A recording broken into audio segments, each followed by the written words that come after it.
Hello dear students, welcome to rise tutorial academy. आपने अगर हमारे चैनल को सब्सक्राइब ना किया हो तो हमारे चैनल को सब्सक्राइब जरूर कर लें और लाइक करें। इसके अलावा शेयर जरूर करें अपने मित्रों के पास। यहाँ मैं जो आपको 10th क्लास का टॉपिक डिस्कस कर रहा था उसको कंटिन्यू कर रहा हूँ। इसके पहले मैं chapter 1 chemical reaction and equation का इंट्रोडक्शन दे चुका था आपको। अब इंट्रोडक्शन के बाद यहाँ पे जो हम बात कर रहे हैं, यहाँ नेक्स्ट टॉपिक है। प्रॉपर एक एक करके हमें एक एक टॉपिक पढ़ना है इसको, तो उस टॉपिक की हम लोग यहाँ डिस्कस करते हैं। तो टॉपिक का जो नाम है पहले है कॉम्बिनेशन रिएक्शन। मतलब रिएक्शन के टाइप्स हैं, रिएक्शन के टाइप्स हमें डिस्कस करना था। रिएक्शन के टाइप्स में पहला टॉपिक है कॉम्बिनेशन रिएक्शन। तो कॉम्बिनेशन रिएक्शन पहले आप समझ लीजिए। यहाँ पे क्या होता है, दो या दो से ज़्यादा सब्सटेंस कंबाइन होके एक प्रोडक्ट बनाते हैं, तो उसको हम लोग बोल देते हैं कॉम्बिनेशन रिएक्शन। कॉम्बिनेशन रिएक्शन का जो दूसरा नाम है वो एडिशन रिएक्शन भी है।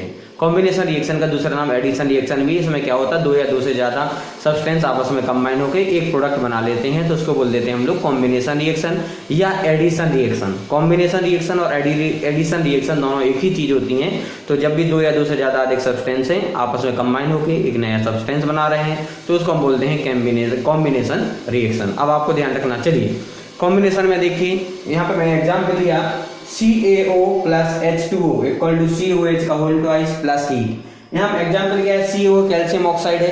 कैल्शियम ऑक्साइड सॉलिड फॉर्म में है, ये ध्यान रखना आपको। स्टेट जरूर लिखना है, ब्रैकेट में जो रहती है स्टेट रहती है सॉलिड, लिक्विड और गैस, तीन ही स्टेट्स होती हैं।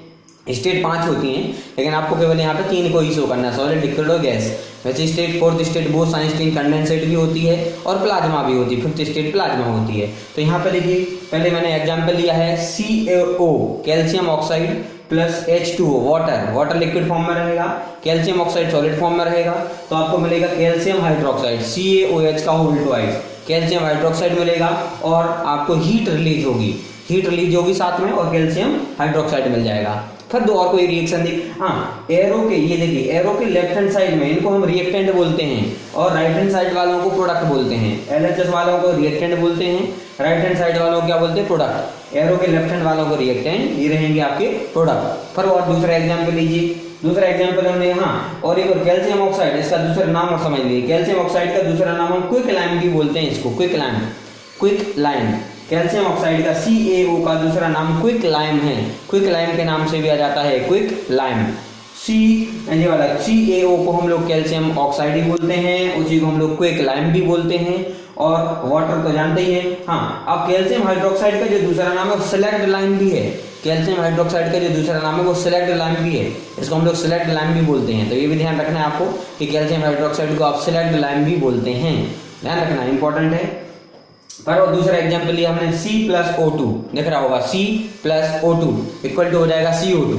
C+O2 कितना हो जाएगा, CO2। देखो C+O2 इक्वल टू CO2। अब मालूम है C किस फॉर्म में रहती है, कार्बन हमेशा सॉलिड फॉर्म में रहता है, O2 हमेशा गैस फॉर्म में रहती है और CO2 गैस फॉर्म में रहती है, कार्बन डाइऑक्साइड हमेशा गैस फॉर्म में रहती है। तो C+O2 इक्वल टू हो गया CO2। रिएक्टेंट दो थे, प्रोडक्ट एक मिल गया, मतलब दो या दो से ज्यादा सब्सटेंस आपस में कंबाइन होंगे एक प्रोडक्ट बना लेंगे। और एक और एग्जांपल ले लीजिए, हाइड्रोजन का एग्जांपल लिया, hydrogen plus oxygen equal to water.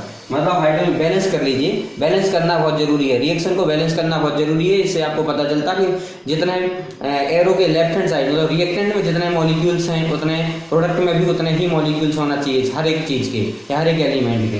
तो देखिए यहाँ पे मैंने 2H2 गैस फॉर्म में है, O2 गैस फॉर्म में है, 2H2O वाटर लिक्विड फॉर्म में है, ये आपको मिल जाएगा। तो ये ध्यान रखना है आपको, जो कौन सा हो गया H2 + O2 equal to H2O। Balance आप कर सकते हैं, बैलेंस में आपको ध्यान रखना है। देखिए हाइड्रोजन के 4 थे, 2 2 या 4, तो यहाँ पे भी हाइड्रोजन के 2 2 या 4 हैं। ऑक्सीजन के 2 थे तो ऑक्सीजन के यहाँ पे भी 2 हैं। इस तरह से बैलेंस हो जाते रिएक्शन। फिर देखिए next point, 2Mg + O2 equal to MgO। Magnesium की रिएक्शन ऑक्सीजन के साथ करा दी तो मिल गया मैग्नीशियम ऑक्साइड। मैग्नीशियम की रिएक्शन अगर आपने करा दी ऑक्सीजन के साथ, देखो मैग्नीशियम की रिएक्शन आपने किसके साथ कराई है, ऑक्सीजन के साथ, तो आपको मिल गया मैग्नीशियम ऑक्साइड। बैलेंस करिए, Mg के 2 थे, 2Mg थे, O के भी 2 थे, O2, तो यहाँ पे होगा 2MgO, ये बैलेंस हो गई। मैग्नीशियम सॉलिड फॉर्म में रहेगा, ऑक्सीजन गैस फॉर्म में रहती है, मैग्नीशियम ऑक्साइड भी गैस फॉर्म में रहता है। इस तरह से रिएक्शन बैलेंस हो जाएगी। रिएक्शन को बैलेंस करना बहुत जरूरी है, ध्यान रखना है। अगर आपने बैलेंस नहीं की रिएक्शन को तो वो आपको आंसर गलत माना जाएगा। फिर देखो नेक्स्ट पॉइंट, NH3 अमोनिया लिया, अमोनिया की रिएक्शन, NH3 यहाँ पे अमोनिया है, अमोनिया की रिएक्शन हम करा रहे हैं HCl के साथ, HCl हाइड्रोक्लोरिक एसिड ही बोल देते हैं इसको, HCl हाइड्रोक्लोरिक एसिड के साथ करा ली हमने, जो भी गैस फॉर्म में है, तो हमें NH4Cl मिल गया, अमोनियम क्लोराइड। NH4Cl को हम लोग बोलते हैं अमोनियम क्लोराइड, NH4Cl इसको बोलते हैं अमोनियम क्लोराइड। अमोनियम क्लोराइड जो है ना लेटेंट हीट ऑफ सब्लिमेशन का एग्जांपल भी आते हैं। अमोनियम क्लोराइड सब्लिमेट हो जाता है डायरेक्टली, सॉलिड से गैस में कन्वर्ट हो जाता है, वेपर में कन्वर्ट हो जाता है डायरेक्टली। तो ammonium chloride latent heat of sublimation के एग्जांपल में भी आता है, सब्लिमेट हो जाता है डायरेक्टली। और फिर एक और एग्जांपल लिया CaO calcium oxide plus CO2 वो कार्बन डाइऑक्साइड इक्वल टू मिलेगा CaCO3 कैल्शियम कार्बोनेट। मतलब कैल्शियम ऑक्साइड की रिएक्शन अगर हम कार्बन डाइऑक्साइड के साथ करा दें तो हमें मिल जाता है कैल्शियम कार्बोनेट CaCO3। तो इस तरह से हमें मिल जाता है CaCO3 calcium carbonate.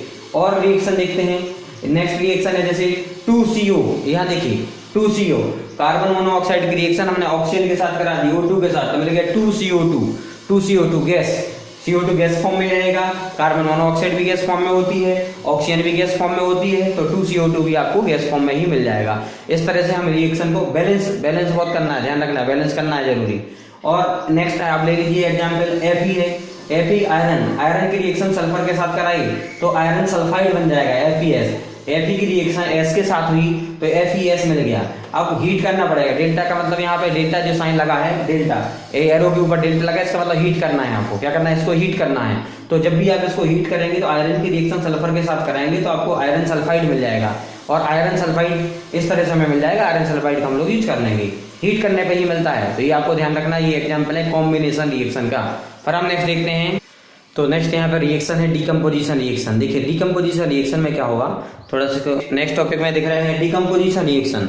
Decomposition reaction आप थोड़ा समझ लीजिए। डिकम्पोजिशन रिएक्शन में क्या होगा, एक सब्सटेंस होगा, एक मतलब रिएक्टेंट होगा, और जब ये ब्रेक हो गए, इसको जब हीट सप्लाई करेंगे आप, हीट के फॉर्म में या लाइट के फॉर्म में या किसी भी फॉर्म में या करंट के फॉर्म में, तो जब भी एक सब्सटेंस एक रिएक्टेंट दो या दो से ज़्यादा प्रोडक्ट में ब्रेक हो जाए तो उसको बोलते हैं डिकम्पोजिशन रिएक्शन। मतलब एक सब्सटेंस है, दो या दो से ज़्यादा प्रोडक्ट में ब्रेक हो जाएगा तो उसको हम लोग बोलेंगे डिकम्पोजिशन रिएक्शन। एक सब्सटेंस दो या दो से ज़्यादा प्रोडक्ट में ब्रेक हो जाएगा तो उसको अपन बोलेंगे डिकम्पोजिशन रिएक्शन। तो डिकम्पोजिशन रिएक्शन में देखिए मैं एग्जांपल बताता हूँ। जैसे इसमें क्या, एक रिएक्टेंट एक होगा, मतलब एक कंपाउंड होगा, दो या दो से ज़्यादा प्रोडक्ट में ब्रेक हो जाएगा। चाहे आप हीट सप्लाई करें, चाहे आप लाइट सप्लाई करें, चाहे आप इलेक्ट्रिक करंट सप्लाई करें। देखिए तो अगर हीट सप्लाई कर रहे हैं किसी भी रिएक्टेंट में, अगर आप हीट सप्लाई कर रहे हैं और डिकम्पोजिशन हो रहा है तो उसको हम बोलते हैं थर्मल डिकम्पोजिशन। अगर आप किसी भी सब्सटेंस को ब्रेक कर रहे हैं, उसमें आप हीट सप्लाई कर रहे हैं तो उसको हम बोलते हैं थर्मल डिकम्पोजिशन। मतलब उस कंडीशन में जो डिकम्पोजिशन होगा बोलेंगे थर्मल डिकम्पोजिशन। अगर आप हीट सप्लाई करेंगे तो थर्मल, जैसे एग्जाम्पल दिया मैंने CaCO3 कैल्शियम कार्बोनेट का दूसरा नाम लाइमस्टोन होता है।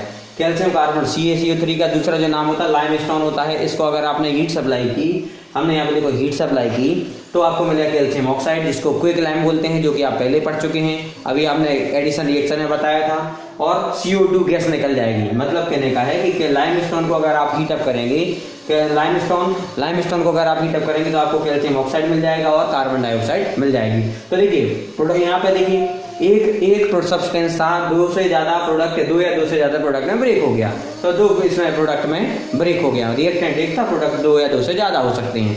मतलब एक रिएक्टेंट दो चीजों में ब्रेक हो गया या एक से ज्यादा चीजों में ब्रेक हो गया तो इसको हम बोल रहे हैं डिकम्पोजिशन रिएक्शन। डिकम्पोजिशन का मतलब होता है ब्रेक होना, टूटना, इसको हम बोलते हैं डिकम्पोजिशन रिएक्शन।